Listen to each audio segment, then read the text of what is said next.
মাংস ছাড়া রবিবার একেবারেই চলে না। আর আমার চিকেন রান্না করার স্টাইলটা কিন্তু অন্যদের থেকে আলাদা।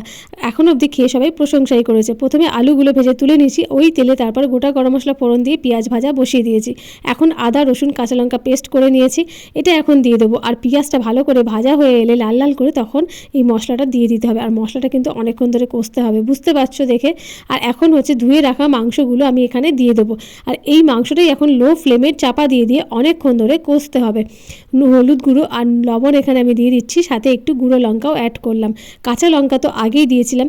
আর এই রান্নাটা খেতে কিন্তু অসাধারণ হয়। ধনে গুঁড়োটা অল্প করে দিয়ে দিলাম। আর দেখো কড়াটা খুলতেই এখন দেখো কি সুন্দর তেল ছেড়ে দিয়েছে আর সুন্দর একটা ফ্লেভার আসছে। ভেজে রাখা আলুগুলো এখানে অ্যাড করলাম। আর এখন হচ্ছে টমেটোগুলো একটু লাস্টেই দিই আমি। আর এটা কিন্তু কষা খেতেও এখন দারুণ লাগবে। এটা মাংসটা কিন্তু প্রায় সেদ্ধ হয়ে গেছে।